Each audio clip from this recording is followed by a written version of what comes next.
નમસ્કાર મિત્રો, સ્વાગત છે બધા મિત્રોનો અમારી યુટ્યુબ ચેનલમાં. હું છું આપનો મિત્ર ભાવિ વઘાસિયા. તો મિત્રો, ખાસ કરીને આ વિડીયોના માધ્યમથી આપણે વાત કરવાની છે પાક નુકસાની સહાય બાબતે વધુ એક અપડેટ સામે આવી રહી છે. તો સંપૂર્ણ માહિતી વિડીયોમાં જોઈએ તે પહેલા જે પણ મિત્રો નવા છે તે ચેનલને સબસ્ક્રાઇબ કરી લેજો.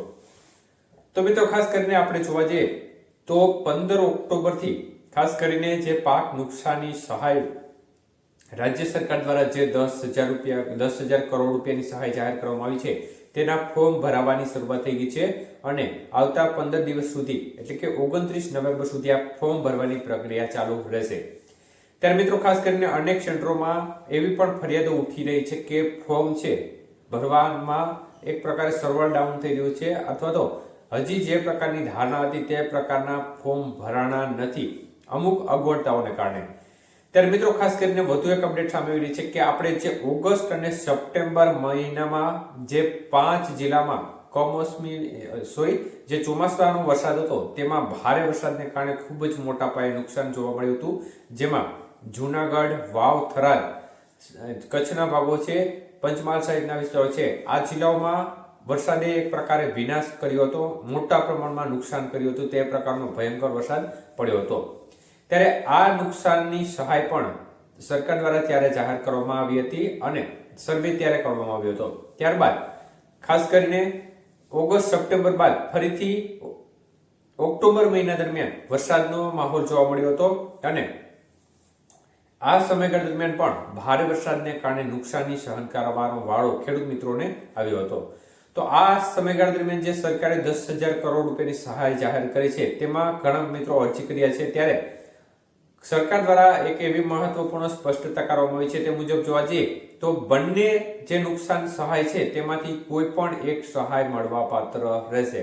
મતલબ કે જે બંને વખતે જે નુકસાનની સહાય જાહેર કરવામાં આવી છે તેમાં બંને સહાય યોજનાનો લાભ કોઈ એક ખાતેદારને નહીં મળે. માત્ર સહાય તમે અરજી કરો તો એક સહાય યોજનાની અરજી કરવાની રહેશે, બંને સહાય યોજનાનો લાભ મળશે નહીં. એટલે જો ઓગસ્ટ સપ્ટેમ્બર મહિનામાં નુકસાન થયું હોય અને તે નુકસાનની સહાય અરજી ત્યારબાદ ઓક્ટોબર મહિનામાં જે વરસાદ પડ્યો તેનું નુકસાન થયું છે તે બંનેની સહાય અરજી કરશો તો તમને માત્ર એક સહાય, બંનેમાંથી કોઈ એક સહાય મળવા પાત્ર રહેશે તેવી માહિતી સામે આવી રહી છે. તો એક પ્રકારે થોડો અન્ય ચોક્કસપણે ગણી શકાય, કારણ કે ત્યારે પણ ખેડૂત મિત્રોને નુકસાન થયું છે, પાછું વરસાદને કારણે પણ નુકસાન થયું હતું.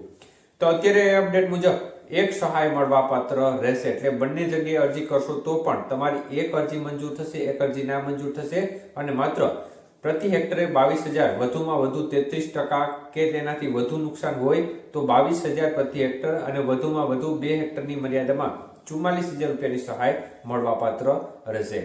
એટલે અમુક મિત્રોને સહાય ઓછી પણ આવશે, કારણ કે નુકસાનીનું જે લેવલ છે 33%થી વધુ હશે તેને જ પ્રતિ હેક્ટરે 22,000 રૂપિયાની સહાય ધોરણ લાગુ પડશે. તેનાથી ઓછું હશે તો આ સંજોગોમાં તમારે જે સહાયનું લેવલ છે તે પણ ઓછું જોવા મળશે.